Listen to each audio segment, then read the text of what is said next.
A história começa com o Senhor Demônio apresentando sua principal e mais temida equipe. Primeiro, temos Sylphid, conhecido como o Conjurador da Tempestade Final, alguém com quem você não quer mexer. Em seguida, temos Ulmandra, a feroz cavaleira de assalto e poderosa chama, pronta para incinerar qualquer um que estiver em seu caminho. E por último, na fila, está Genome, o cavaleiro da Barreira da Terra, tão sólido quanto uma montanha. No entanto, há uma lacuna evidente na formação.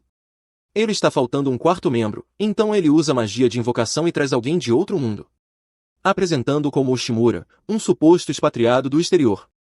A história então muda de foco para o Shimura, que toma um momento para refletir sobre sua vida miserável.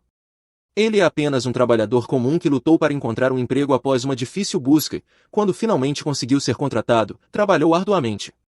Mas seus colegas de trabalho bajulavam o chefe e foram promovidos, deixando-o sem ser notado. Mesmo assim, ele manteve a esperança até receber um aviso de transferência. Foi quando começaram os rumores. Seus colegas descobriram que ele estava sendo enviado para um maldito projeto de construção no exterior. Acontece que o gerente secretamente despejou essa bagunça nele. A onda de desespero o atingiu, pois esse projeto era notório por ser um cemitério de carreiras. Mas ele chegou no novo país de qualquer forma, tentando manter o otimismo, embora ele não tenha durado muito. O canteiro de obras estava uma bagunça, sem equipamentos adequados e os trabalhadores estavam desmotivados. Ele tentou conversar com eles, mas nada funcionou. Ele até entrou em contato com a empresa e pediu um orçamento maior para poder consertar a bagunça, mas foi recusado. Eventualmente, os trabalhadores o abandonaram, deixando-o sozinho no local. Mas ele não desistiu e decidiu enfrentar os problemas de frente, enfrentando-os um a um. Com o tempo, sua determinação fez os trabalhadores voltarem e começarem a ajudar. Agora, as coisas finalmente pareciam melhorar, até que ele recebeu outra ligação de sua empresa, dizendo que ele seria transferido novamente para outro país. Ele foi, mas dessa vez começou a questionar tudo. Qual era o propósito de todo esse esforço? Justo quando estava perdido em pensamentos, do nada, um scotercão, o fiel companheiro do caminhão de moedas, o atropela. A próxima coisa que ele sabe é que acorda em um mundo completamente diferente. Ele se pergunta onde diabos está, mas então ouve o Senhor Demônio chamá-lo pelo nome. Agora, o Shimura não pode deixar de se perguntar como essa figura temível poderia saber quem ele é. O Senhor Demônio informa ao Shimura que foi ele quem o convocou e oferece a ele uma vaga entre os quatro grandes, especificamente como expatriado do exterior. O Shimura fica confuso, perguntando-se por que um Senhor Demônio escolheria um homem fracassado como ele. É então que o Senhor Demônio começa a ler o histórico de trabalho de Ushimura. Ele revela que Ushimura foi transferido para o exterior após 5 anos com a sua empresa e lançou operações locais com sucesso, aprendendo um novo idioma e treinando a força de trabalho local.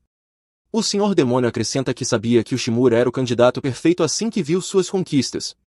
Por um momento, Ushimura sente uma faísca de validação, pois faz com que alguém reconheça seu trabalho árduo, mas a ideia de trabalhar para um Senhor Demônio faz com que ele sinta que está caindo da escada humana, em vez de apenas da escada corporativa.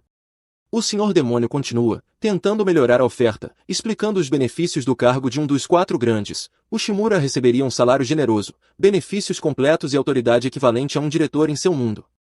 Ele até poderia escolher sua própria equipe e ter seu próprio escritório, mas Shimura não pode negar que esses termos são tentadores, especialmente para alguém acostumado a ser tratado como ninguém. Então, recusar tal oferta é difícil para um fracassado como ele. Ainda assim, o Senhor Demônio não o pressiona e até lhe dá a opção de retornar ao seu antigo mundo. Mas Shimura fica surpreso e impressionado com o fato de o Senhor Demônio realmente respeitar os direitos dos empregados. Quando é perguntado sobre sua decisão, o Shimura hesita, atormentado pelas lembranças de como seus empregadores anteriores o trataram. Ele confessa que nunca ninguém valorizou seu trabalho, o que deve significar que ele falhou constantemente em atender às expectativas. Ele conclui que não passa de lixo, indigno da oferta do Senhor Demônio, e pede para ser enviado de volta. Mas o Senhor Demônio interrompe com um grito estrondoso, dispensando as mentiras tóxicas enviadas a ele por seus antigos chefes. Ele explica que eles não conseguiram ver o esforço e a diligência que o Shimura colocou em tudo, mas ele viu. O Senhor Demônio insiste que escolheu pessoalmente o Shimura e acredita que ele pode atingir seu pleno potencial, e o incentiva a afastar suas inseguranças e decidir se está pronto para abraçar essa oportunidade. Mas antes que o Shimura possa responder, Ulmandra entra para objetar. Ela argumenta que um simples humano não tem lugar entre os 4 grandes. Então, Sylphid e Jun a apoiam, claramente compartilhando suas dúvidas sobre as qualificações de Ushimura. O Senhor Demônio decide que um teste é a única maneira de resolver a disputa e anuncia que o Mandra terá que provar seu valor, e se passar, ele se juntará oficialmente aos 4 grandes. Ele afirma com confiança que isso resolverá qualquer dúvida. O Mandra, ansiosa por um desafio, adora a ideia e se prepara para lutar com Ushimura diretamente. Ela menciona que os convocados de outros mundos devem ter poderes especiais, e sem esperar, lança um golpe com toda a sua força diretamente nele para testar suas habilidades. Mas o Mandra entra em pânico e congela de medo, e o Senhor Demônio rapidamente intervém para protegê-lo. O Mandra fica irritada e exige saber por que ele está protegendo esse fraco, e o Senhor Demônio aponta o óbvio: o Mandra já desmaiou pela pura onda de energia que ela liberou e ela nem sequer conseguiu acertar o golpe. Todos ficam chocados, tornando-se ainda mais convencidos de que ele não está à altura de se juntar aos 4 grandes. Então, o Mandra pressiona ainda mais, perguntando se o Shimura sabe usar magia ou tem algum poder único. O Senhor Demônio admite que o Shimura não tem, ele é apenas um humano comum. Essa revelação deixa o Mandra completamente perplexa, e ela se recusa a aceitar que um simples humano poderia algum dia estar entre os 4 grandes. Ela explica que o exército do Senhor Demônio é composto por espíritos malignos, demônios e demi-humanos, todos constantemente lutando pela supremacia. Como alguém como Shimura poderia sobreviver em tal caos? John intervém, apontando que, na verdade, são os demônios que causam a maior parte dos problemas, gerando uma discussão entre ele e o Mandra. A briga deles revela que John é um demi-humano, o que adiciona uma camada de tensão à situação. O Senhor Demônio reconhece as rixas internas em seu exército e concorda que o Shimura não é fisicamente robusto, mas esse não é o motivo de tê-lo convocado. Ele enfatiza que a verdadeira força de Ushimura está em sua inteligência, não em seus músculos. Nesse momento, Ushimura retoma a consciência, tonto, mas alerta o suficiente para implorar ao Mandra que pare seus ataques. O Senhor Demônio o acalma, explicando que ele não foi convocado para combate, mas sim por suas habilidades estratégicas. Então, o Senhor Demônio estabelece o desafio: o exército demoníaco está tentando forjar alianças com raças vizinhas, como salamandras e lobisomens, mas as negociações com os minotauros chegaram a um impasse. Ele então diz que o teste de Ushimura será negociar com os minotauros e mostrar seu valor conquistando sua confiança para trazê-los ao exército demoníaco. Ao ouvir isso, Ushimura sente que o nível de dificuldade dessa tarefa rivaliza com a aprovação de um exame difícil. Então, o Senhor Demônio aconselha-o a consultar o Mandra para mais detalhes, já que ela estava lidando com as negociações anteriormente. A cena então corta para Ushimura e o Mandra enquanto seguem em direção à sala do líder Minotauro. O Mandra parece convencida de que Ushimura não tem chance de passar no teste. Honestamente, Ushimura também não tem tanta certeza. Afinal, como ele poderia esperar se tornar um dos 4 grandes sem poderes especiais? No entanto, lá no fundo, ele sente uma centelha de determinação, porque sempre quis trabalhar para alguém que realmente precisasse dele. Portanto, a confiança do Senhor Demônio nele é algo que ele não quer decepcionar. Quando chegam à sala do chefe Minotauro, Ushimura percebe o quão enorme ela é. O Mandra então o avisa que os Minotauros são criaturas naturalmente violentas, o que não ajuda muito a acalmar seus nervos. No momento em que ela abre a porta, Ushimura congela de medo ao ver o chefe Minotauro, uma presença imponente e ameaçadora. Sentindo o pânico de Ushimura, o Mandra intervém, tentando negociar com o chefe. No entanto, a conversa rapidamente vai para o fundo e a frustração de Mandra começa a transbordar. Ushimura observa enquanto o temperamento dela explode, percebendo que ela não tem a menor ideia de como lidar com negociações. Eventualmente, eles são forçados a sair da sala. Fora da sala, o Mandra explica a situação. Ela conta a Ushimura que os Minotauros inicialmente estavam empolgados com a ideia de se unir ao exército demoníaco, e as discussões iniciais foram tranquilas. Mas quando ela apresentou os termos do acordo ao chefe deles, Terius, ele simplesmente disse não. Não importava quantas vezes as negociações fossem retomadas, a resposta dele nunca mudava. E, para piorar, ele trouxe pilhas de palha que cheiravam mal e espalhou por toda a sala, forçando-os a confiscar tudo. Ela então, frustrada, culpa o fracasso da negociação completamente em Terius e deixa a situação nas mãos de Ushimura. Enquanto o Mandra se afasta, Ushimura vaga pelos corredores, tentando descobrir seu próximo movimento. Ele começa a se questionar se é capaz de se comunicar com uma figura tão imponente e intimidadora como Terius. Então, ele lembra de uma situação semelhante de sua vida anterior. Um de seus clientes costumava rejeitar todas as propostas que ele fazia e Ushimura pensava que o acordo iria desmoronar. Mas havia algo nos olhos do cliente que contava uma história diferente. Inspirado por essa lembrança, Ushimura tem uma ideia e decide enfrentar o problema. Mais tarde, o Mandra reporta ao Senhor Demônio, informando de que Terius ainda se recusa a negociar. Ela duvida que o Shimura consiga fazer algum progresso, mas o Senhor Demônio permanece confiante, certo de que o Shimura terá sucesso. Depois de sair da sala do trono, o Umandra percebe o Shimura nos corredores, reunindo as palhas fétidas confiscadas de Terius. Confusa, ela pergunta o que ele está fazendo, mas o Shimura responde que está se preparando para ter uma conversa adequada com Terius. O Umandra insiste que falar com alguém tão arrogante quanto Terius é impossível, mas o Shimura retruca dizendo que ela está sendo muito rápida em julgar. Ele explica que as negociações estagnaram devido a uma lacuna cognitiva entre Terius e o exército demoníaco, e para superar isso, eles precisam construir confiança, fazendo contato visual e entendendo a perspectiva dele. Com uma confiança renovada, o Shimura diz a ela para assistir e aprender, porque ele vai fazer isso funcionar. O Umandra percebe que o olhar patético que ele tinha antes desapareceu. No dia seguinte, curiosa sobre o resultado, o Umandra vai verificar a situação entre o Shimura e Terius, mas, em vez de encontrá-los, ela descobre um caos na sala. Imediatamente se pergunta se eles falharam em chegar a um acordo e acabaram brigando, mas, quando está prestes a tirar conclusões precipitadas, o Shimura se aproxima. Ela grita furiosamente, acusando de destruir o castelo e exigindo saber onde Terius está. Ele, calmamente, explica que Terius está com o Senhor Demônio finalizando os detalhes da fusão. O Umandra fica chocado e pergunta como ele conseguiu realizar tal milagre em uma única noite.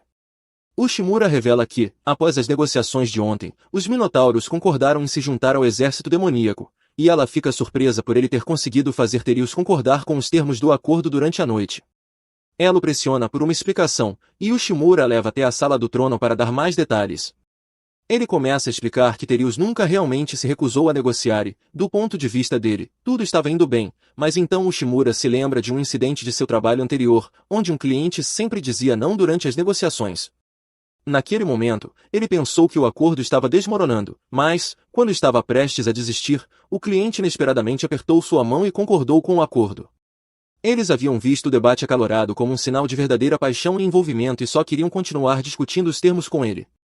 O Shimura então explica que, para alguns, discussões emocionais e até mesmo brigas são uma maneira de construir confiança e mostrar comprometimento. Ele continua a explicar o mal-entendido e diz ao Umandra que Terius ficou genuinamente confuso quando ela afirmou que as negociações haviam falhado e ele não sabia o que tinha dado errado. O Shimura revela que os Minotauros têm uma regra simples, eles sempre levam palha quando ficam fora de casa, porque, sendo tão grandes, evitam usar a cama de outra pessoa para não danificá-la. E quando sua palha foi confiscada, Terius não teve escolha a não ser dormir no chão. Isso o deixou privado de sono, e sua incapacidade de explicar a situação fez com que ele parecesse zangado, quando na realidade ele estava apenas ansioso e desconfortável. Ao ouvir isso, o Umandra percebe que o problema veio de sua própria abordagem. Ela admite que deveria ter considerado a perspectiva de Terius durante as negociações. No entanto, Terius intervém, assumindo parte da culpa. Ele reconhece que não percebeu que seu comportamento poderia parecer rude. Ele pede desculpas sinceramente, apertando a mão de Umandra e agradecendo ao Shimura por ter intervido e resolvido a questão de forma tão tranquila. Após isso, Terius sai com sua palha, satisfeito com o resultado. O Umandra fica maravilhada com a habilidade de Ushimura de identificar o verdadeiro problema quando ninguém mais conseguiu. O Senhor Demônio elogia Ushimura, declarando que sua capacidade de perceber o que os outros ignoram é seu verdadeiro poder. Em seguida, ele anuncia que Ushimura passou oficialmente no teste, confiante de que ninguém se oporia à sua inclusão no exército. O Senhor Demônio então instrui-o a levantar o braço direito, e quando ele o faz o rei coloca uma pulseira em seus pulsos, simbolizando seu status como um membro dos Quatro Grandes, e então o incentiva a trabalhar com confiança, sem deixar que sua inexperiência o impeça. Ushimura, então, agradece com gratidão ao Rei Demônio pela confiança. O Umandra também o reconhece, levantando o braço e pedindo para que ele faça o mesmo. Eles trocam um tipo de toque de braço e ela explica que, em sua tribo, esse gesto significa aceitar alguém como parte de seu grupo. No entanto, ela fica corada e rapidamente adiciona que ele não deve entender errado, pois ainda tem um longo caminho a percorrer antes de se tornar um membro completo dos Quatro Grandes. Ushimura finalmente está começando a se adaptar ao seu papel como um dos generais demônios. Agora, ele tem seu próprio escritório e um chefe solidário, mas ainda precisa se acostumar com o ambiente. Como um general demônio oficial, ele decide se apresentar formalmente aos outros generais. Ele vai até o quarto de Scylla e bate na porta. Para sua surpresa, uma garota atende e pergunta o que ele deseja. Ushimura explica que está ali para se apresentar a Cid, mas a garota, de maneira fria, informa que é assistente de Cid e que ele é um homem muito ocupado, então Ushimura não pode incomodá-lo. Embora decepcionado, o Shimura já esperava enfrentar algum tipo de resistência dos outros generais e decide voltar outra hora. Antes de ir embora, Oleira aparece correndo até ele com algo importante para dizer: o Senhor Demônio tem uma nova missão para o Shimura. Ele vai imediatamente se encontrar com o Senhor Demônio, que explica estar trabalhando em um acordo para fortalecer o exército demoníaco. Ele precisa do apoio das nações vizinhas de demônios, sendo a tribo dos ogros particularmente influente. Essa tribo possui uma força militar equivalente ao exército demoníaco e poderia se tornar uma ameaça caso se tornassem hostis. Por isso, o Senhor Demônio quer negociar uma fusão de forças com eles, mas os ogros são notoriamente difíceis de negociar. No entanto, o Senhor Demônio acredita que o Shimura pode alcançar um acordo e lhe concede autoridade total para tratar do assunto. O Shimura fica satisfeito com a confiança depositada nele, mas sabe que há uma grande chance de ser morto pelos ogros caso vá sozinho. Então, o Umandra se oferece para acompanhá-lo até a tribo. Antes disso, o Shimura decide se encontrar com Gnome, que lidera a divisão de demônios do exército, acreditando que ela pode ter informações úteis sobre os ogros. O Umandra concorda com a ideia, mas se recusa a se aproximar de Gnome devido a um conflito de gerações entre elas. Em vez disso, o Umandra diz que vai verificar as carruagens enquanto Shimura fala com Gnome. O Shimura vai até o campo de treinamento onde Gnome conduz uma sessão diária. Ele fica impressionado com a habilidade dos soldados de Gnome e com o alto moral que ela mantém. Após o treinamento, Gnome se volta para o Shimura e pergunta o que ele deseja. Ele explica que busca informações sobre a tribo dos ogros. Gnome não sabe muito, mas avisa que o líder dos ogros, Obir, é notoriamente difícil de se conversar, o que tornará as negociações complicadas. Gnome também menciona que não quer trabalhar com o Umandra em nada, aumentando a tensão entre elas. Enquanto o Shimura tenta conversar, o Umandra aparece dizendo que já verificou as carruagens e veio buscá-lo. Ao ver Gnome, ela não consegue conter sua raiva, e as duas começam a discutir. O Shimura fica preocupado com o ódio mútuo entre o Umandra e Gnome. Finalmente, o Shimura e o Umandra chegam ao castelo dos ogros. Antes de entrarem, são parados no portão e informados de que precisam esperar pela permissão de Obir para entrar. O Umandra acha ridículo serem mantidos esperando. O Shimura já viu isso antes e sabe que o ogro está apenas tentando desestabilizá-los para dificultar as negociações. É por isso que é importante manterem a calma, mas o Umandra está prestes a explodir de raiva. Felizmente, antes que ela age impulsivamente, o assistente do ogro aparece e informa que eles podem entrar. Enquanto caminham, o Shimura percebe o quão desgastada está a armadura de Obir. Eventualmente, eles chegam à sala do trono e encontram Obir. Quando o Umandra tenta iniciar as negociações, ele a interrompe, mandando-a calar a boca. Ele diz que não se importa com o motivo de estarem ali e que nunca ouvirá o que tem a dizer, a menos que se rendam a ele. Nesse caso, ele pode até ouvir, mas apenas se eles concordarem em matar seu chefe, o Senhor Demônio. O Umandra não consegue acreditar no absurdo que acabou de ouvir e está prestes a perder o controle, mas o Shimura segura sua mão e a tranquiliza, lembrando-a de que é exatamente isso que Obir quer. O Shimura então se dirige a Obir com o tom mais educado possível, informando que ele e o Umandra terão uma breve conversa do lado de fora. Lá fora, o Umandra desabafa toda a sua raiva, amaldiçoando a existência de Obir por ousar dizer tais coisas. Ela está pronta para voltar e atacá-lo, mas o Shimura a acalma novamente, explicando que Obir está provocando intencionalmente para causar uma cena e, assim, sabotar as negociações.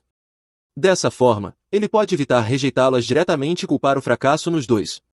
Com essa explicação, o Umandra decide se acalmar, embora ainda esteja frustrada pelo insulto ao Senhor Demônio.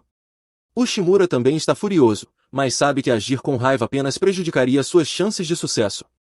Contudo, fica claro que Obir não está disposto a negociar, e parece não haver muito que possam fazer nesse ponto. Nesse momento, a mesma garota de antes aparece e se apresenta como Olulu, filha de Obir. Ela admite que pode parecer rude, mas tem um pedido: precisa da ajuda de Shimura e o Umandra para convencer seu pai. Olulu os leva a uma sala vazia e explica que é o armazém de alimentos, que está completamente vazio. Ela revela que, apesar da força e influência da tribo dos ogros entre os demi-humanos, eles estão enfrentando sérios problemas financeiros. A situação é tão grave que muitos estão lutando para conseguir comida. O Shimura já suspeitava de algo assim. Ele notou o estado precário do equipamento de Obir e a sensação de frieza e abandono no castelo. Isso é típico de grandes organizações em declínio, parecem estar bem por fora, mas estão à beira da falência. Olulu acredita que a única maneira de salvar a tribo dos ogros é aceitar a ajuda do exército demoníaco, mas seu pai se recusa a ouvi-la. Além disso, Obir está doente, e eles têm escondido essa informação. Por isso, fizeram o Shimura e o Umandra esperarem do lado de fora enquanto preparavam Obir para a reunião. No entanto, a condição de Obir está piorando, e ele está prestes a morrer. Se isso acontecer nas circunstâncias atuais seria o fim de sua tribo, então Olulu implora o Shimura por ajuda. O Shimura diz que entende suas preocupações, mas também a repreende por compartilhar informações tão importantes. Como filha do chefe, ela precisa ser mais cuidadosa com as pessoas em quem confia. No entanto, Olulu acredita que o Shimura é uma boa pessoa e confia em sua capacidade de julgar o caráter dos outros, por isso decidiu contar a ele sobre a situação. Então, ela faz um pedido inusitado, pede que o Shimura se case com ela para salvar a tribo dos ogros. Ao ouvir isso, o Shimura entra em pânico, enquanto o Mandra começa a ferver de raiva. Mas Olulu está séria em sua proposta. Ela explica que todos os ogros de sua tribo são tão estúpidos quanto pedras, e a única maneira de garantir a prosperidade do exército demoníaco é fazendo com que alguém inteligente, como o Shimura, se case com ela e se torne o novo chefe. O Shimura tenta dissuadi-la de tomar uma decisão precipitada, mas Olulu está convencida de que essa é a única solução e está disposta a oficializar o casamento imediatamente. Contudo, o Mandra não permite que isso aconteça. Mais tarde, naquela noite, o Shimura está em seu escritório, tentando descobrir como sair dessa confusão. Obir se recusa a negociar, e Olulu quer se casar com ele. Ele não pode falhar em sua segunda missão para o Senhor Demônio, então decide ir ao bar, em sua mente, para clarear as ideias. Lá, ele encontra uma versão imaginária de Umandra discutindo com o bartender sobre o que é mais legal, gorilas ou leões. O Shimura ouve a discussão, onde o Mandra argumenta que gorilas são muito mais fortes, mas o bartender defende os leões, dizendo que um grupo de leões é chamado de orgulho. Essa palavra desperta uma ideia brilhante em Shimura. Na manhã seguinte, o Shimura chama o Mandra para fora e pede desculpas por acordá-la tão cedo, mas explica que precisa de sua ajuda para negociar.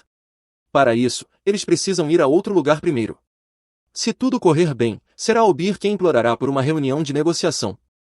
Uma semana depois, o Shimura e o Umandra são chamados à sala do trono do chefe, exatamente como o Shimura planejou.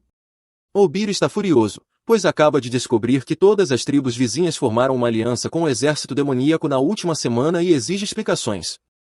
Uma semana antes, o Shimura explicou ao Umandra seu plano. Em vez de tentar convencer Obir diretamente, eles recrutariam primeiro as tribos menores. Assim como a tribo dos ogros, as outras tribos também estavam sofrendo com a escassez de alimentos, o que as tornava suscetíveis à promessa de apoio. O Umandra entendeu o plano de Shimura, mas não esperava que funcionasse tão bem. Forçar Obir a negociar era parte de uma estratégia que o Shimura desenvolveu quando vendia produtos na terra. Ele explicou que, ao tentar abordar diretamente uma grande empresa, era frequentemente rejeitado. Então, ele começou a focar em empresas menores, oferecendo seus produtos a elas. Eventualmente, a grande empresa era forçada a procurá-lo para adquirir os produtos, evitando ficar para trás. Da mesma forma, ao convencer todos os demi-humanos vizinhos a se juntarem ao exército demoníaco, o chefe orgulhoso não poderia ignorar a situação. Agora, o Shimura finge que apenas ofereceu ajuda às tribos menores porque elas estavam lutando para sobreviver e precisavam do suporte do exército demoníaco. Ogar fica ainda mais irritado, pois nunca concordou com negociações. Tudo está saindo conforme o planejado, já que, com Ogar fora de controle, ele está muito mais suscetível às táticas de negociação de Shimura. O Shimura então explica que não formou as alianças sozinho, pois contou com a ajuda de Olulu. Ogar não acredita que sua própria filha o trairia dessa forma, mas Olulu responde que era necessário para o bem da tribo dos ogros. Ela insiste que a única maneira de sair da situação atual é confiar na ajuda do exército demoníaco. Por mais que Ogar não queira admitir, os tempos mudaram, ele está velho e atualmente doente, e se eles quiserem sobreviver, precisam se unir ao exército demoníaco. Nesse momento, o Shimura intervém e oferece uma alternativa. Em vez de se juntar ao exército demoníaco, poderiam formar uma parceria igualitária. Na verdade, o Shimura acabou de inventar isso, pois o acordo continua o mesmo, mas ao apresentá-lo como uma parceria igual, o orgulhoso chefe ogro se mostra mais inclinado a aceitar. Como esperado, Ogar não parece se opor à ideia, mas pede alguns dias para pensar. Alguns dias depois, o Umandra entra correndo no escritório de Shimura para compartilhar uma boa notícia. Ogar concordou com a aliança com o exército demoníaco. Isso é ótimo, mas o Shimura tem outras preocupações. O Senhor Demônio encarregou de escolher um assistente para si, então ele passou os últimos dias analisando candidatos. Ele gostaria de poder escolher o Umandra, pois ela é extremamente confiável. No entanto, o Umandra entende isso como uma espécie de declaração de amor e fica um pouco envergonhada. Nesse momento, outra pessoa bate na porta. O Shimura atende e encontra o Lulu, que veio atuar como representante da tribo dos ogros na aliança com o exército demoníaco. Ela expressa sua imensa gratidão ao Shimura, já que seu pai se tornou muito mais diplomático desde o encontro. O Lulu afirma que está disposta a fazer qualquer coisa para mostrar sua gratidão, e o Shimura pergunta se ela gostaria de ser sua assistente pessoal. O Lulu aceita o cargo com entusiasmo, mas o Mandra, cheia de ciúmes, evita olhar para o Shimura e se lembra de que eles são rivais, então não pode ser amiga dele. O Shimura não entende por que o Mandra começou a agir de forma tão estranha, mas, apesar disso, as coisas têm ido bem para ele. O exército demoníaco cresceu consideravelmente no último mês. Contudo, com o crescimento vêm os riscos, e todos precisam estar atentos.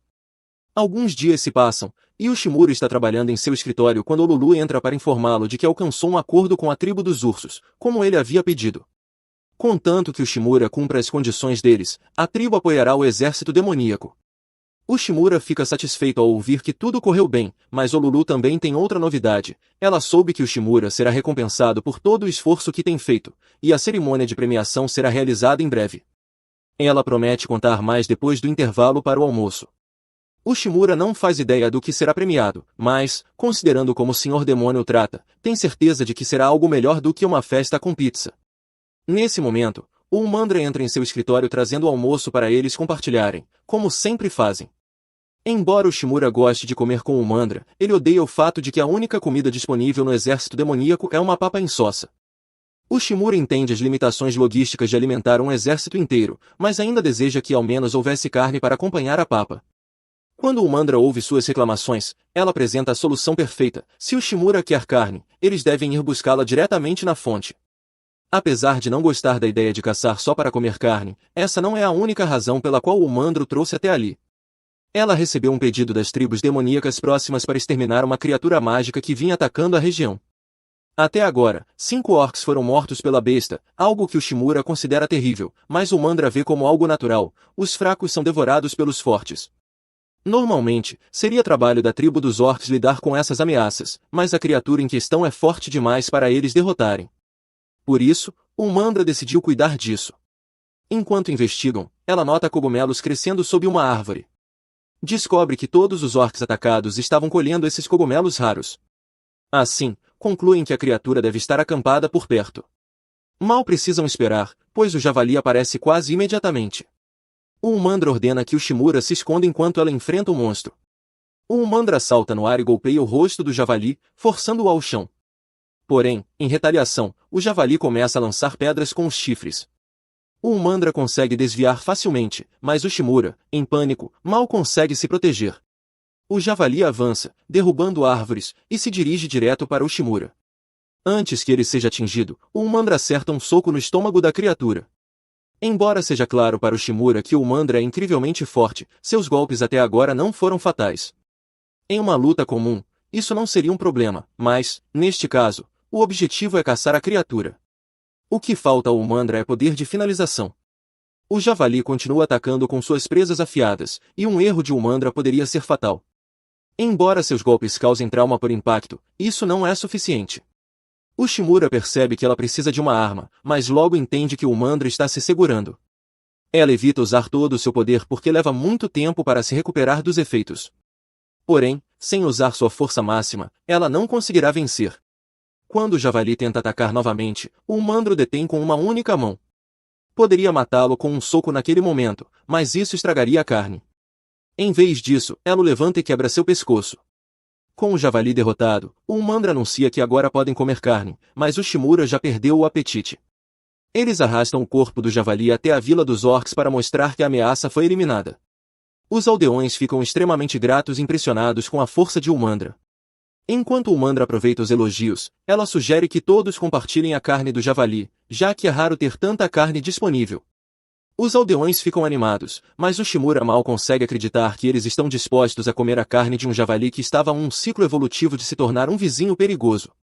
O Shimura fica ainda mais surpreso quando ouve o Mandra dizer que ela mesma vai cozinhar a carne. Ele pergunta se ela está falando sério, e o Mandra oferece uma prova de sua iguaria caseira. Inicialmente, o Shimura fica animado, já que o Mandra faz soar como algo delicioso. Mas, quando pergunta como ela pretende cozinhar, o Mandra simplesmente lança uma bola de fogo na carne. O resultado é um pedaço de carne carbonizado, e a expressão de Ushimura deixa claro que é puro lixo. O Mandra insiste para que ele experimente, dizendo que é melhor do que parece, mas quando Ushimura dá uma mordida, o gosto é tão ruim quanto a aparência. É como se tivessem despejado piche quente em sua boca, ele preferiria passar fome a comer outro pedaço. O Mandra acha rude Ushimura criticar sua culinária, mas ele retruca que é ainda mais rude chamar aquilo de comida. Ushimura, já lidando com o choque cultural de viver em um novo mundo, não consegue suportar mais isso e pede para assumir a cozinha a partir de agora. Quando Ushimura termina de cozinhar a carne, o Mandra experimenta um pedaço e fica impressionada com o sabor. Curiosa, ela pergunta o que ele fez. Ushimura explica que, primeiro, ele mergulhou a carne em água para tirar o sangue, depois a assou lentamente sobre o fogo para remover o excesso de gordura e, por fim, a adicionou a uma sopa para eliminar qualquer cheiro desagradável. Ele se oferece para ensinar os aldeões a cozinhar, e eles ficam agradecidos por um dos generais demônios ser tão atencioso. No entanto, o Mandra acha que Ushimura, sendo alguém tão importante, não deveria gastar tempo ensinando culinária aos aldeões.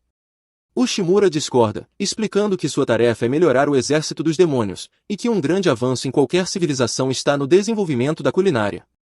Pessoas que consomem carne regularmente tendem a encontrar formas de aprimorar seu sabor, mas, como a carne é rara naquela região, ninguém tem oportunidade de experimentar. Ele conclui que o país é pobre e carente de conhecimento, o que soa duro, mas o Mandra não pode discordar.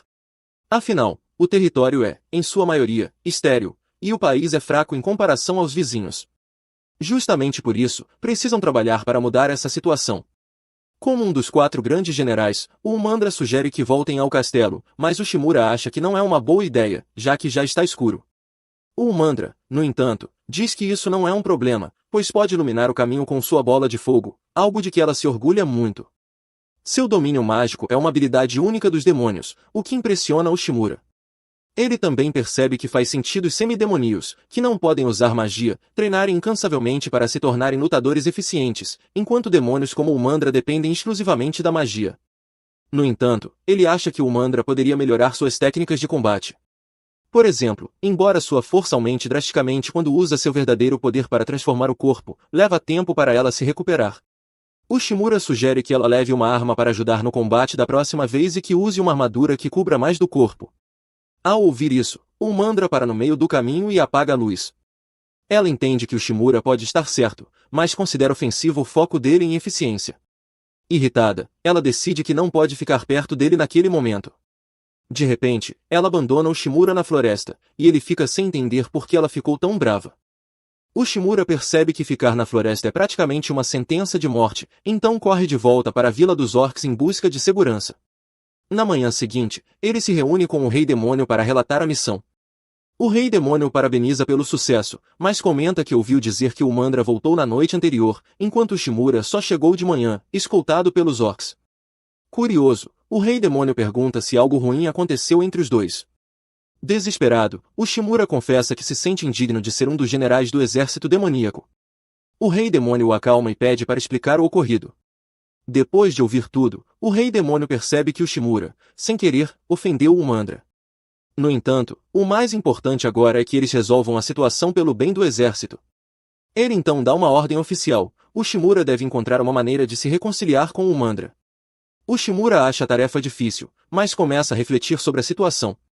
Ele se lembra de como o Mandra estava orgulhosa ao afirmar que apenas demônios conseguem usar magia, e decide estudar um livro de história dos demônios para entender melhor.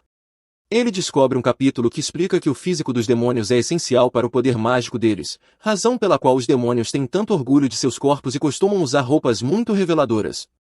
Ushimura percebe que, ao sugerir que o Mandra usasse uma armadura mais fechada, ele basicamente rejeitou o orgulho dela como demônio. Mesmo entendendo o motivo de sua raiva, ele ainda não sabe como consertar o relacionamento.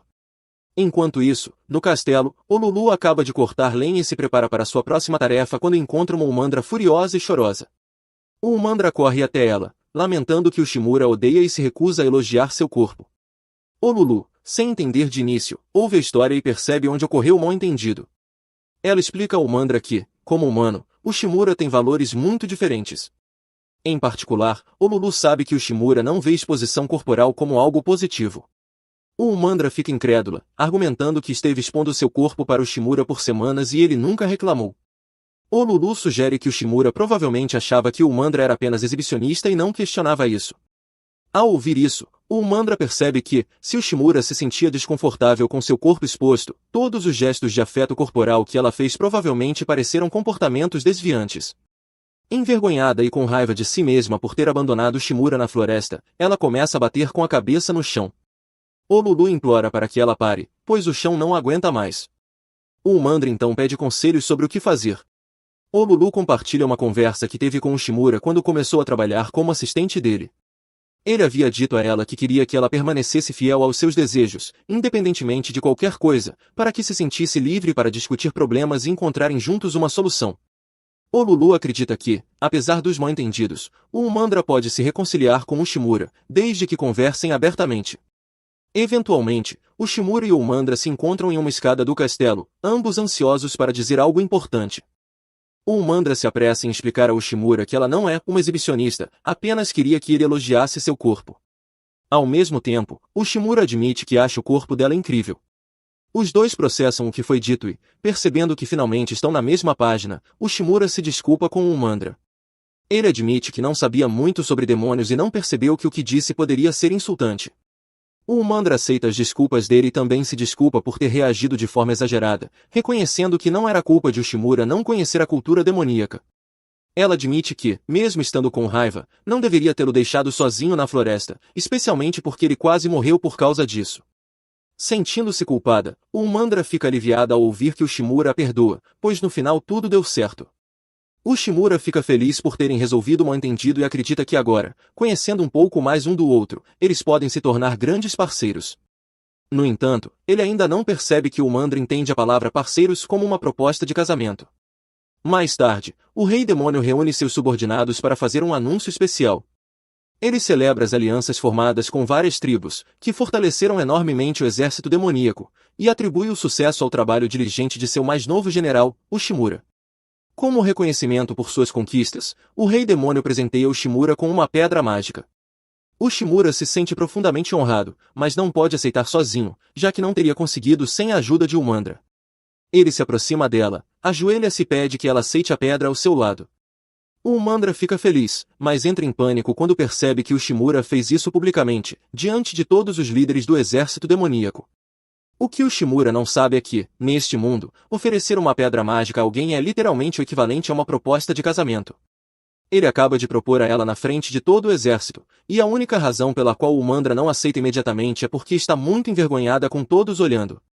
Alguns dias depois, o Shimura é chamado para uma reunião com o Senhor Demônio e fica apavorado, achando que fez algo errado.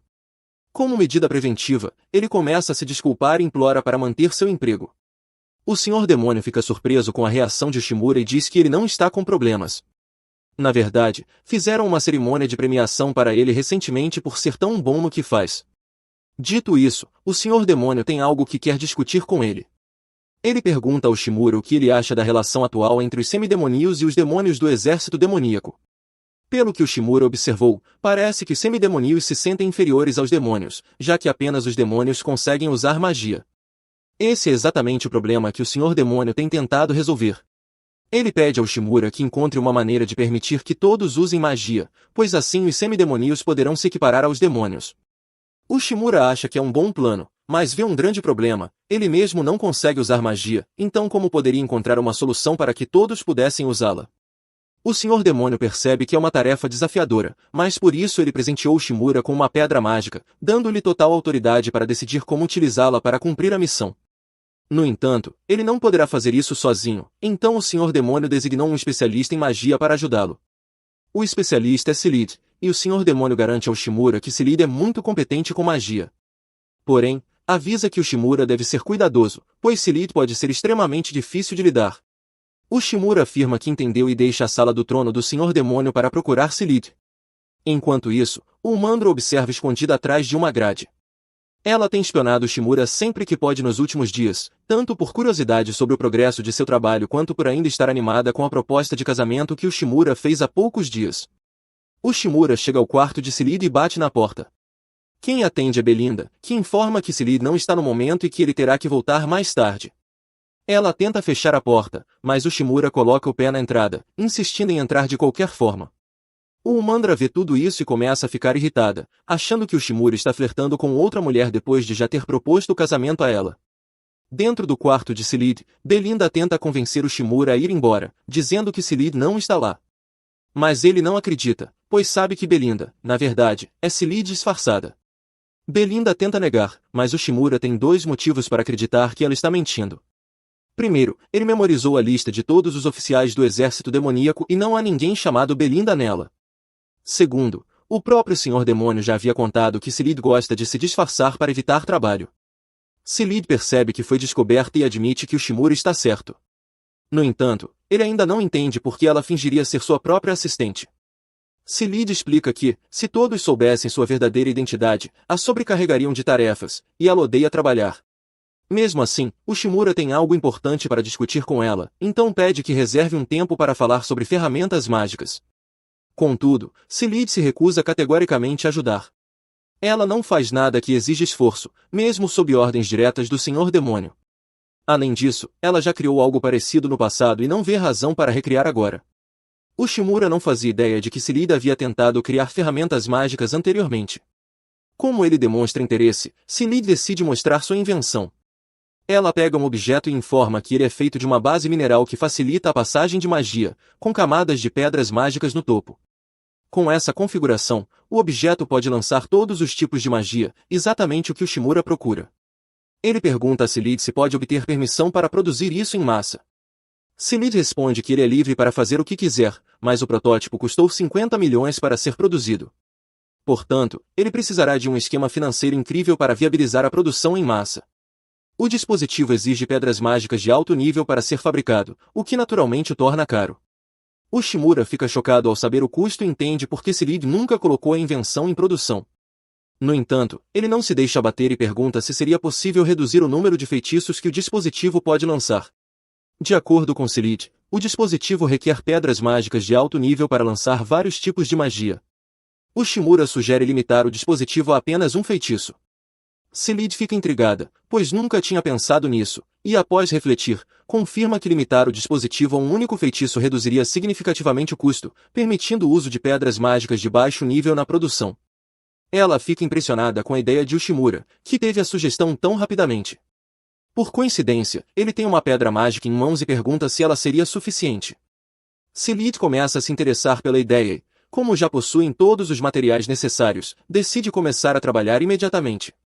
Porém, ela precisa de um assistente, então arrasta o Shimura para seu porão, sem planos de deixá-lo dormir naquela noite. Enquanto isso, fora do quarto de Silid, o Umandra começa a suspeitar e se pergunta o que o Shimura poderia estar fazendo com outra mulher tão tarde da noite. Na manhã seguinte, vemos o Shimura sentado no chão do porão, quase inconsciente devido à falta de sono. Silid está igualmente exausta, mas muito animada, pois conseguiu redesenhar completamente sua ferramenta mágica para lançar apenas um feitiço. Agora, o dispositivo pode ser produzido em massa por uma fração do custo do modelo antigo, tudo graças ao seu gênio. No entanto, antes de iniciar a produção em massa, precisam testá-lo. Silid informa o Shimura que ele será o voluntário para os testes. O Shimura implora por um tempo de descanso, já que está à beira do colapso. Silid permite que ele saia, mas dá apenas 1 hora de intervalo antes de começar os testes. Quando Shimura chega à porta de entrada, está prestes a abri-la, mas o Umandra irrompe no local, exigindo saber o que ele esteve fazendo a noite toda. As ações impulsivas de Umandra acabam fazendo Shimura desmaiar. Desesperada, ela se ajoelha e tenta sacudi-lo para acordá-lo, mas isso só o deixa mais tonto. Nesse momento, Silid sai do porão usando sua roupa habitual, para que o Umandra não perceba que ela era a mulher que estava com o Shimura antes. O Umandra fica desconfiada. E começa a questionar se o que viu antes estava correto, mas, de repente, a assistente de Umandra, Lum, e Olulu entram na sala com urgência. Uma emergência aconteceu, um bando de pássaros Azata atacou algumas vilas, e, se nada for feito rapidamente, elas serão destruídas. Os pássaros Azata são aves terrestres grandes, conhecidas por sua natureza violenta, representando uma ameaça tão grande que o Senhor Demônio ordenou que tudo fosse feito para afastá-los. Por isso, Lum foi atrás de Umandra, já que ela é a única capaz de lidar com um bando tão grande. Enquanto é arrastada, o Umandra demonstra sua frustração por querer passar tempo com o Shimura.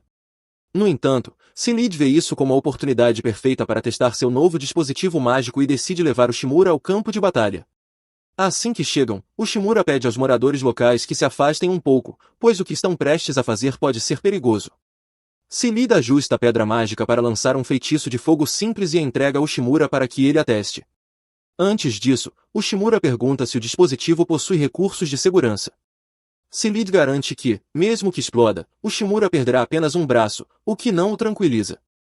Apesar dos riscos, Ushimura decide testar o dispositivo. Quando o bando de pássaros Asata se aproxima, Sealy instrui Ushimura a canalizar poder através do dispositivo.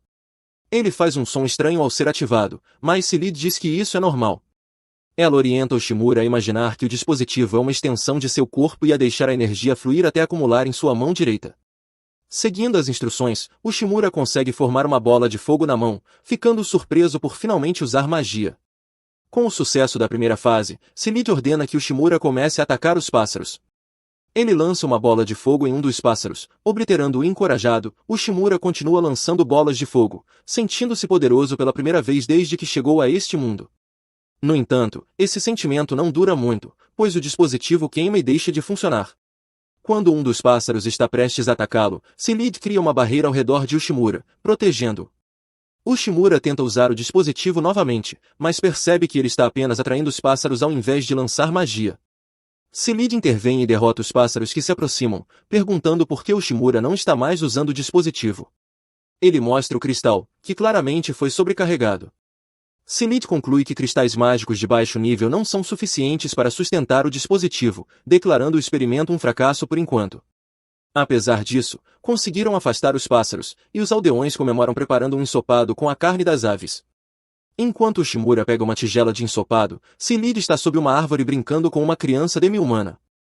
Surpreso, Ushimura comenta que sempre achou que todos os demi-humanos fossem fortes, mas não sabia que alguns poderiam ser tão frágeis. Sealy concorda, mas ressalta que, mesmo fracos, esses demi-humanos são muito gentis, o que a lembra de seu passado. Sealy revela que nasceu em uma família mercante de elfos, mas as coisas deram errado, e ela acabou sendo expulsa. Depois disso, viveu como andarilha por um tempo, até ser acolhida em uma vila de demi-humanos. Esses demi-humanos foram extremamente gentis com ela, mas, por não possuírem habilidade mágica, viviam em condições de pobreza. Sealy queria ajudá-los e decidiu criar um dispositivo que permitisse que eles usassem magia. No entanto, ao longo do caminho, se distraiu e perdeu de vista o objetivo original de sua pesquisa. Sealy se vira para Ushimura e declara que seu objetivo como pesquisador é ajudar as pessoas, e que precisam fazer o projeto dar certo, especialmente porque é provável que mais pássaros ataquem a vila novamente. Ushimura reflete por um momento e tem uma ideia brilhante. Ele pergunta a Sealy se ela consegue produzir mais dispositivos mágicos até a manhã seguinte. Como os designs já estão prontos, não demoraria muito para fabricar mais, embora Sealy não consiga fazer melhorias sem suas ferramentas. Ushimura assegura que melhorias não são necessárias, pois o plano funcionará com o design atual. Na manhã seguinte, Ushimura e Sealy partem para enfrentar o bando de pássaros que avança em direção à vila. Antes que os pássaros se aproximem, Ushimura ativa os dispositivos mágicos que havia instalado no chão com antecedência. O som perturbador dos dispositivos sendo ligados ao mesmo tempo assusta os pássaros, que desistem de atacar a vila e fogem. O melhor de tudo é que, como nenhum feitiço foi lançado, as pedras mágicas nos dispositivos durarão muito tempo, garantindo a proteção de vilas remotas com baixo custo. O Senhor Demônio fica extremamente satisfeito com a inovação que os dois alcançaram. Ele os elogia e ordena que Sealy inicie a produção em massa dos dispositivos mágicos, para que sejam distribuídos a todas as vilas necessitadas. Algum tempo depois, Ushimura encontra Sealy para agradecer por sua ajuda, pois jamais teria conseguido alcançar aquele resultado sozinho. Da mesma forma, Sealy agradece a Ushimura por reacender sua empolgação com a pesquisa e por lembrá-la de que seu trabalho é para ajudar as pessoas. Ela está profundamente grata e promete que, se ele precisar de ajuda no futuro, pode procurá-la. Antes de partir, Sealy entrega a Ushimura um dispositivo mágico que fez especialmente para ele. Enquanto os outros suportavam até 10 feitiços no máximo, este suporta pelo menos 30, garantindo que ele tem uma ferramenta confiável caso enfrente perigo. Motivado, Ushimura retorna ao seu escritório, mais determinado do que nunca a colocar sua papelada em dia. No entanto, antes que pudesse começar, é nocauteado quando Mura invade o local. Ela acabou de saber sobre o trabalho de pesquisa com Sealy e queria se desculpar por pensar que Ushimura estava flertando com outra mulher, mesmo após propor casamento a ela. Mas, ao vê-lo inconsciente no chão, ela corre para socorrê-lo. Mais tarde, o Shimura convida o Mandra para um passeio de compras, e o Mandra fica tão nervosa com isso que vai até o Lulu para pedir conselhos. Ser chamada para fazer compras com ele só poderia significar uma coisa, então o Mandra tem certeza de que o Shimura a chamou para um encontro. Como esse é o caso, ela planeja usar um visual usado para impressioná-lo e pretende vestir apenas um biquíni para exibir o máximo possível do seu corpo. No entanto, o Lulu a aconselha que essa pode não ser a melhor ideia, já que o Shimura ficaria desconfortável com tanta exposição. Em vez disso, seria melhor optar por algo um pouco mais conservador. O Mandra segue o conselho de Olulu e, felizmente, o Shimura parece realmente gostar de sua roupa. Ela começa a acreditar que o encontro pode correr bem e que seu relacionamento com o Shimura pode avançar para o próximo nível. Infelizmente, estamos falando de Shimura, então o único motivo pelo qual ele a chamou para ir às compras foi porque queria pesquisar o mercado. O Mandra fica completamente desolada ao perceber que isso não era um encontro, afinal. Ela praticamente ferve de raiva, mas ainda quer ajudar o Shimura, então pergunta que tipo de pesquisa ele está conduzindo. O Shimura explica que sempre é uma boa ideia obter as opiniões dos moradores locais, pois isso pode lhe dar uma perspectiva diferente e ajudá-lo a melhorar o exército demoníaco. No entanto, por enquanto, ele apenas quer aproveitar a paisagem com o Mandra, o que a pega de surpresa. Mas ainda assim, isso não é um encontro. Ao se aproximarem de uma barraca, o dono a reconhece o Shimura como um dos generais de elite do exército demoníaco. O Shimura fica surpreso ao perceber que as pessoas sabem quem ele é, mas há rumores circulando sobre um humano que foi pessoalmente convocado pelo Senhor dos Demônios, e seu traje distinto o faz se destacar. O vendedor também reconhece o Mandra, como ela e o Shimura estão juntos ali, assume que estão em um encontro. No entanto, o Mandra nega, pois o Shimura já havia deixado claro que a saída era estritamente para trabalho. Ela explica que estão ali para conduzir uma pesquisa de mercado. Como esse é o caso, o vendedor se oferece para mostrar alguns de seus melhores produtos, incluindo um conjunto de ornamentos de ouro puro. Como não é todo dia que tem generais do exército demoníaco como clientes, ele até propõe um desconto se eles comprarem 2 copos como um par. O vendedor explica que esses copos costumam ser adquiridos por casais prestes a se casar. Sem pensar 2 vezes, o Shimura diz que quer comprar o par para ele e o Mandra, o que lhe dá sinais confusos, pois parece que o Shimura está tentando flertar com ela. No entanto, na realidade, ele apenas comprou os copos para obter mais informações do vendedor. Assim, o Mandra fica, mais uma vez, desapontada. Após um pouco mais de investigação, o Shimura se senta com o Mandra para tomar um café enquanto analisa os resultados da pesquisa. Segundo suas descobertas, as recentes alianças formadas com outros territórios demoníacos foram bem recebidas pela população, e as diferentes culturas estão se integrando de forma satisfatória. No entanto, isso também trouxe alguns efeitos negativos. O aumento populacional causou uma escassez de alimentos sem precedentes, e o preço de culturas essenciais, como o GY, está alto demais para a população conseguir pagar. O Lulu também percebeu o aumento dos preços. Ela foi até um dos comerciantes de alimentos e exigiu saber por que estavam tornando os produtos tão caros. Mas mesmo sendo sacudido violentamente, o comerciante disse a ela que não podia se dar ao luxo de baixar seus preços, caso contrário, ficaria endividado. O preço do gin estava claramente inflacionado, mas se os varejistas não eram os responsáveis pelo aumento, então deveria ser obra dos atacadistas. Os atacadistas são os responsáveis pela distribuição de mercadorias após comprá-las em grande quantidade dos agricultores. Normalmente, esse arranjo funciona bem, mas há a possibilidade de que os atacadistas estejam aumentando artificialmente os preços do gin para maximizar seus lucros. Como os varejistas são obrigados a comprar pelo preço inflacionado, eles também precisam aumentar seus preços para continuar no negócio. Como os atacadistas provavelmente eram os culpados, o Mandra achava que deveriam invadir o prédio deles e exigir que os preços voltassem ao normal. No entanto, Denius não achava que essa era uma boa ideia, pois ainda era pura especulação que os atacadistas fossem os responsáveis, e eles não podiam correr o risco de irritá-los, pois isso poderia causar um desastre nacional se não fossem cuidadosos. Os atacadistas eram gerenciados por uma grande guilda comercial e detinham um poder considerável. Antes de agir, era necessário reunir mais informações sobre o assunto. Com isso em mente, Denius declarou que haviam terminado sua pesquisa de mercado por aquele dia. Ainda havia bastante tempo antes de precisarem retornar ao castelo, então ele perguntou ao Mandra se havia algo que ela quisesse fazer enquanto isso. O Mandra ficou animada, pois essa poderia ser sua chance de ter um encontro de verdade com Denius. No entanto, toda a sua esperança de passar um tempo a sós com ele foi destruída quando Gome apareceu. Denius ficou surpreso ao vê-la ali e perguntou se ela também tinha saído para fazer compras. Gomi explicou que aquele era um dia importante para o seu povo, então ela estava ali para comprar presentes para as pessoas de quem gostava. No caso, ela estava comprando presentes para seus camaradas do exército demoníaco, mas ainda guardava rancor de Umandra, então esta não receberia nada dela. Nesse momento, 2 demi-humanos ratos se aproximaram de Gomi e imploraram por sua ajuda para salvar sua loja da falência. Eles pareciam bastante desesperados, então Denils e os outros decidiram segui-los até a loja para entender o problema. O casal de ratos explicou que mantinham a loja há anos e vendiam um alimento chamado Shimu, mas, ano após ano, suas vendas estavam caindo, e eles já vinham lutando para manter o negócio aberto há algum tempo. Recentemente, foram abordados por um grande comerciante chamado Bua Galian, que fez um pedido enorme, alegando que poderia obter um bom lucro revendendo Shimu, já que o Jin estava muito caro ultimamente. O casal ficou encantado com a notícia e trabalhou incansavelmente durante a noite, usando até o último ingrediente que tinham para atender ao pedido de Bua Galian. No entanto, naquela manhã, quando ele deveria buscar a encomenda, repentinamente desistiu do negócio e disse que não estava mais interessado. Agora, o casal estava preso com uma quantidade massiva de produtos não vendidos, e se não fizessem algo rapidamente, iriam à falência devido ao dinheiro que desperdiçaram.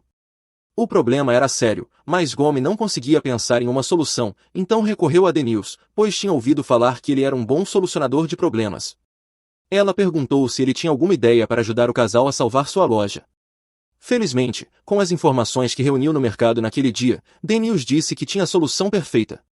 Gomi perguntou se ele tinha certeza de que conseguiria resolver a situação, e Denils garantiu que seu plano daria certo, dizendo que poderiam deixar tudo com ele. O primeiro passo no plano de Denils era fazer com que o casal verbalizasse seu objetivo, então ele pediu que eles esclarecessem o que queriam alcançar. Como o produto expirava em um dia, isso significava que tinham que vender todas as 300 porções que o casal havia preparado até o fim do dia.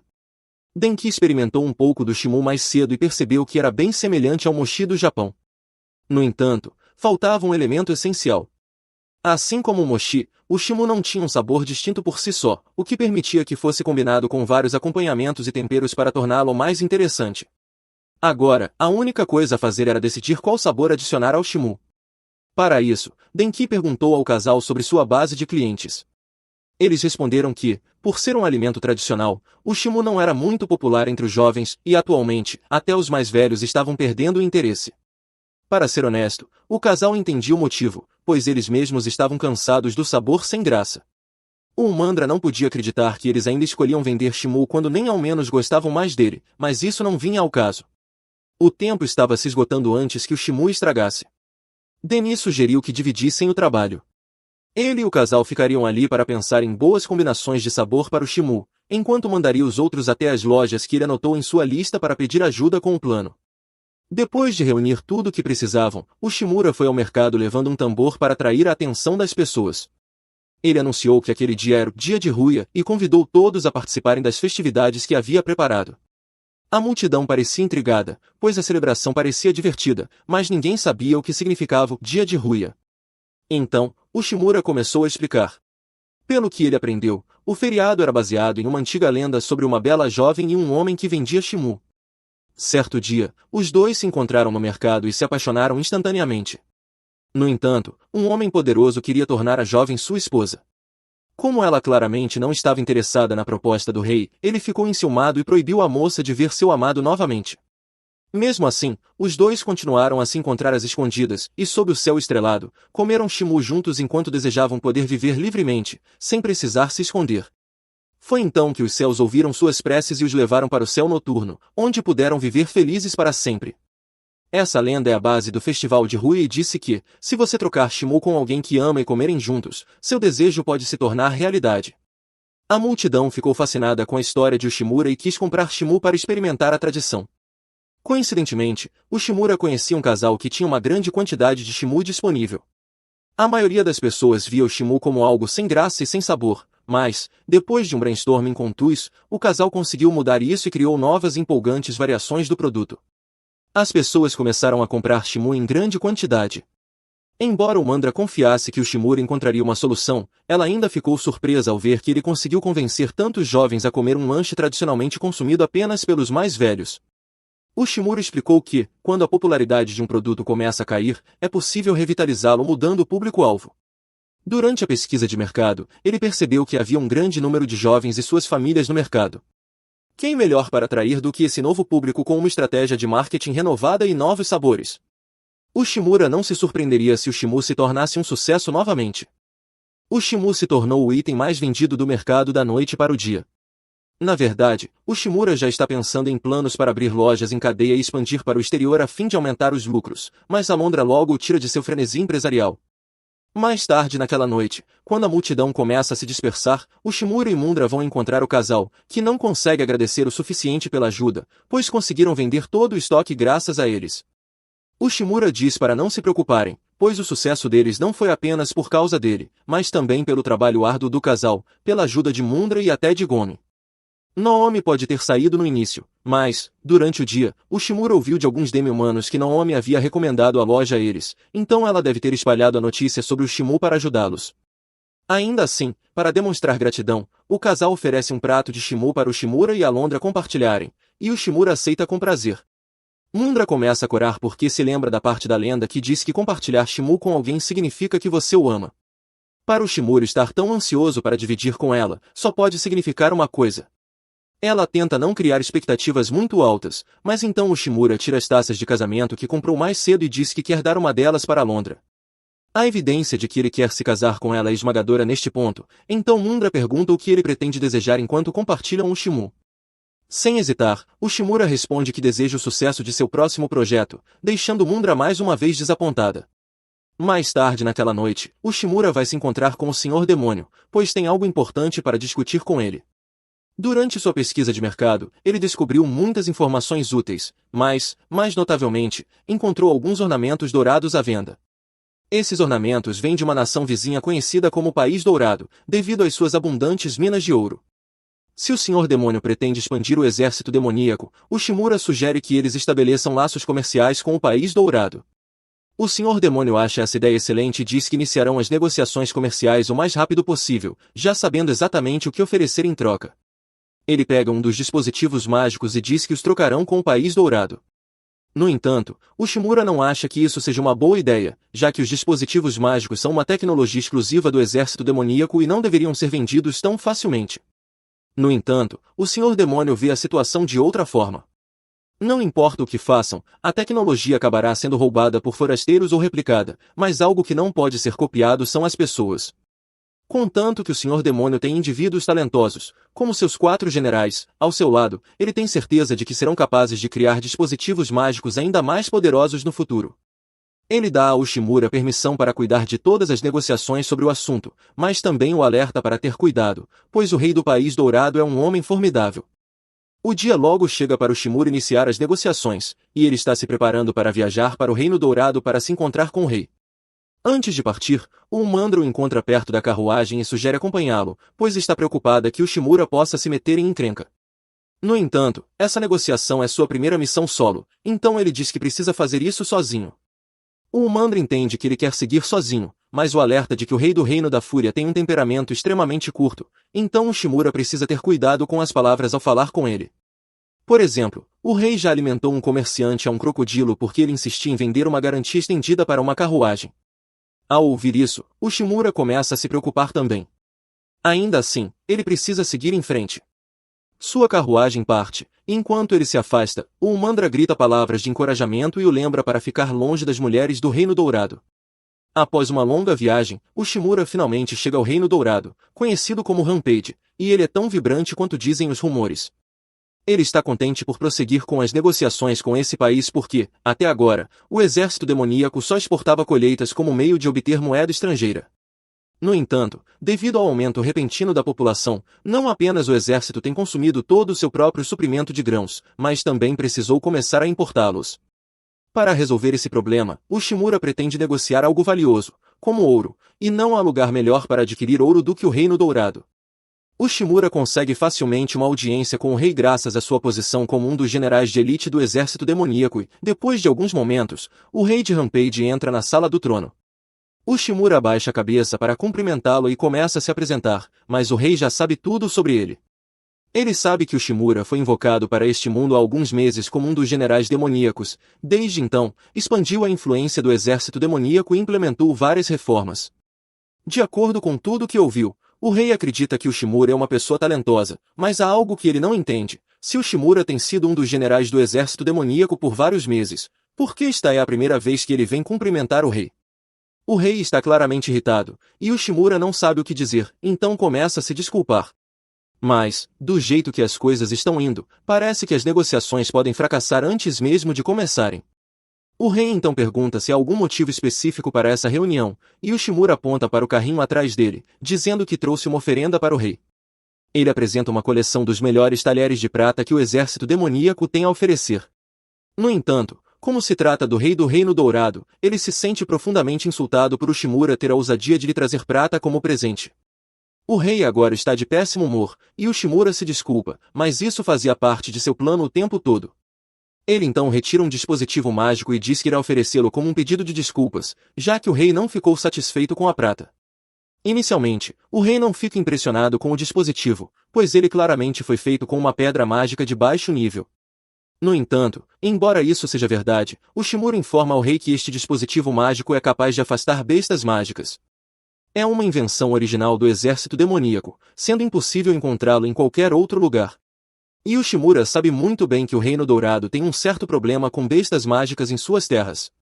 O rei não nega essa informação, então o Shimura explica como ele ouviu falar dos golems de pedra que aterrorizam as minas, interrompendo o trabalho dos mineiros e forçando o rei a contratar uma força de defesa especializada para as minas. No entanto, com esses dispositivos mágicos, ele poderia eliminar completamente a necessidade dessa força de defesa, garantindo a segurança dos mineiros e aumentando a produtividade. Ele então mostra ao rei uma pequena coleção de rosmarines e diz que esses serão sua oferta para hoje, mas, se o rei achar útil, poderá comprar mais do exército demoníaco. O rei acha a proposta de Shimura intrigante e definitivamente gostaria de comprar mais, mas somente se o Shimura puder provar que o que disse sobre os dispositivos mágicos é realmente verdade. Com um estalar de dedos, as luzes se apagam e o crocodilo de estimação do rei é solto bem ao lado de Ushimurara. Se o Shimura estiver falando a verdade sobre os dispositivos mágicos, o rei acredita que ele não terá problemas para afastar o crocodilo. Esse é um teste aterrorizante, e o Shimura está internamente apavorado, mas confia no desempenho dos dispositivos mágicos. Assim, ele segura um dos dispositivos e o ativa para assustar o crocodilo. O dispositivo funciona, mas, ao se afastar de Ushimura, o crocodilo vê o rei e decide ir atrás dele em vez disso. Ushimura percebe isso e tenta usar um dos dispositivos para lançar uma bola de fogo no crocodilo, mas, no fim, sua ajuda não foi necessária, pois o rei facilmente elimina o crocodilo, reduzindo-o a cinzas. O rei fica impressionado com a eficácia dos dispositivos mágicos, mas também com Ushimura como pessoa. Embora Ushimura seja um plebeu, ele tem a coragem de se colocar diante do rei como um igual. Ele é talentoso em negociações e imediatamente agiu ao pensar que a vida do rei estava em perigo. O rei passa a gostar dele e decide comprar os rosmarines do exército demoníaco. Como pagamento, ele coloca 3 barras de ouro diante de Ushimura. Com essa quantia, Ushimura diz que o exército demoníaco pode preparar 200 unidades no próximo mês. No entanto, o rei é um homem impaciente e exige que as unidades sejam entregues em apenas uma semana. Como compensação pelo prazo reduzido, ele oferece várias toneladas de ouro. As negociações foram bem-sucedidas, mas criar 200 unidades em uma semana será um grande desafio. Ushimura pergunta a Silith se há alguma maneira de fabricar essa quantidade a tempo, mas ela diz diretamente que é impossível. Eles começaram a produzir os rosmarines em massa recentemente, mas fabricar tantos em apenas uma semana é irrealista. Ushimura implora para que ela encontre uma solução, mas Silith responde que não pode simplesmente tirar 50 trabalhadores extras do nada. Além disso, a demanda local pelos rosmarines tem aumentado, e ela afirma que já estão sobrecarregados. Ela repreende Ushimura por aceitar um pedido tão grande sem considerar a carga de trabalho da produção. Ushimura admite que pode ter cometido um erro, mas então se lembra de ter visto o relatório logístico da distribuição dos rosmarines alguns dias atrás. Segundo o relatório, a prioridade foi dada às áreas com problemas de feras mágicas, então a demanda geral pelos rosmarines deveria estar relativamente baixa. Isso significa que Silith estava mentindo sobre a falta de pessoal para evitar ter que trabalhar mais. Silith percebe que foi pega e não tem escolha a não ser aceitar o pedido. Ela promete fabricar as 200 unidades dentro da semana. No entanto, naquele exato momento um mensageiro do Reino Dourado entra correndo e informa que o Rei Dourado ficou tão impressionado com os rosmarines que quer ainda mais. Assim, o pedido inicial de 200 unidades agora será de 300. Com muito trabalho árduo e horas extras, a equipe de produção consegue fabricar as 300 unidades dentro do prazo de 3 semanas. Agora que atingiram a cota, o Shimura finalmente pode relaxar. O Lulu parabeniza por conseguir cumprir o pedido, mas aproveita para perguntar quanto Shimura vendeu os rosmarines. Ele responde que conseguiu fazer o Rei Dourado pagar 50 mil moedas por cada unidade, totalizando 150 milhões pelas 300 unidades encomendadas. O Lulu mal pode acreditar que o Shimura realmente conseguiu convencer o Rei Dourado a pagar esse valor, mas tudo foi graças a uma estratégia psicológica cuidadosamente planejada. Como os dispositivos ainda eram desconhecidos, poderiam definir o preço que quisessem. Para estabelecer o valor dos rosmarins, o Shimura primeiro ofereceu alguns bens caros como presentes para o rei. Ele propositalmente escolheu talheres de prata, esperando que o Rei Dourado ficasse irritado. No entanto, mesmo que ele rejeitasse os talheres, ainda reconheceria que eram bens valiosos. Dessa forma, quando o Shimura apresentou os rosmarines, eles pareceriam automaticamente extremamente valiosos. O Lulu não fazia ideia de que o Shimura era capaz de algo assim, mas fica impressionada. Ela pergunta se ele planejou receber tantos pedidos, mas essa parte foi uma surpresa para ele. Ele apenas está feliz por terem conseguido dar conta da encomenda a tempo. No entanto, nesse exato momento, o mensageiro do Reino Dourado retorna e informa que o Rei Dourado deseja encomendar mais 100 unidades. O Shimura imediatamente começa a imaginar quão furiosa Silith ficará ao saber da encomenda extra. Assim, ele desce correndo e se prepara para implorar por sua cooperação para que consigam cumprir o pedido. Silith não fica nada feliz com a notícia, mas concorda em fazer o possível para atender a nova demanda. Ela contrata mais trabalhadores e os ensina a fabricar os rosmarines. Com a equipe expandida, eles progridem constantemente na produção das últimas 100 unidades, restando apenas a entrega final. Com uso contínuo, os rosmarines devem durar cerca de um mês, o que significa que o Rei Dourado terá que continuar comprando do exército demoníaco indefinidamente. A missão foi um grande sucesso para o Shimura. No entanto, quando ele finalmente começa a relaxar, o Lulu entra correndo em seu escritório e anuncia que o Rei Dourado acaba de cancelar todo o pedido. O Shimura implora para que o Lulu diga que está brincando, mas é verdade. O Rei Dourado cancelou todas as encomendas restantes após receber as primeiras 100 unidades. Isso representa um enorme problema, pois eles ainda não receberam o pagamento em ouro e já gastaram uma grande parte do orçamento do exército demoníaco nas matérias-primas para os rosmarines. Por causa disso, cortes no orçamento precisaram ser feitos, as tropas demoníacas não receberam um novo carregamento de armas, e os comerciantes começam a se questionar se deveriam fazer negócios em outro país. O Shimura fica se perguntando onde errou no acordo e teme ter ofendido o Rei Dourado de alguma forma. Ao mesmo tempo, ele se questiona como poderia haver uma réplica dos rosmarines já circulando no mercado. Independentemente da razão, os fundos do exército demoníaco foram drenados devido às suas ações, e a moral está em queda. Sentindo-se responsável, ele decide se apresentar ao Rei Demônio e admitir que toda essa confusão foi culpa sua. O Rei Demônio, então, pergunta ao Shimura por que ele acha que é o culpado pela situação atual, então o Shimura explica que já sabia o quão egocêntrico e impaciente o Rei Dourado era, mas ficou tão feliz com as negociações bem-sucedidas que não considerou os riscos envolvidos. Ele diz que está disposto a aceitar qualquer punição que o Rei Demônio tenha para ele, mas o Rei Demônio não tem intenção de puni-lo. Ninguém pode esperar ter sucesso indefinidamente, por melhor que se planeje, às vezes as coisas simplesmente acontecem. Por isso, ele não culpa o Shimura pela situação. O que importa é que o Shimura aprenda com isso e use essa experiência para melhorar no futuro. O Shimura leva as palavras de encorajamento do Rei Demônio a sério. Assim, ele deixa a Sala do Trono e a primeira coisa que quer fazer é se desculpar formalmente com as pessoas afetadas pelo erro. Os primeiros da lista são as tropas sob o comando de Gnome, que tiveram o orçamento cortado, mas ele encontra Gnome no final da escadaria, e ela não parece nem um pouco brava com ele. Em seguida, ele vai até o quarto de Sid e tenta se desculpar com ela também, mas ela o interrompe e diz que está feliz por finalmente poder descansar agora que não precisa mais cumprir aquelas encomendas. O Shimura fica aliviado por ela não estar com raiva dele e sai, pensando em outras pessoas a quem poderia pedir desculpas. No entanto, de repente, ele é enfiado em um saco e arrastado para longe.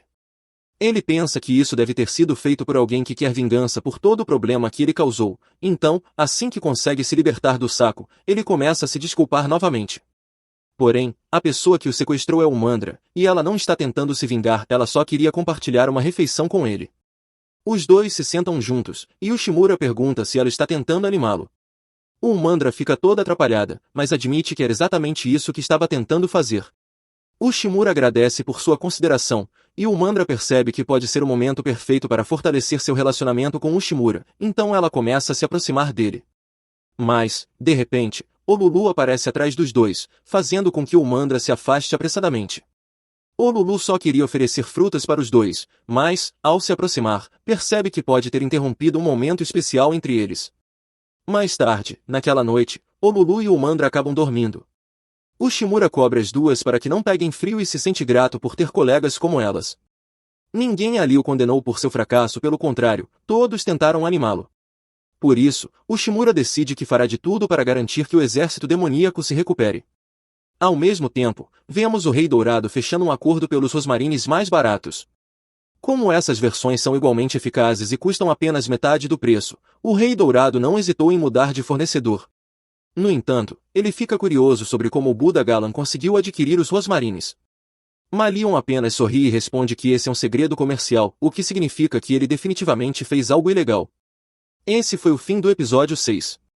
Inscreva-se para não perder a próxima parte.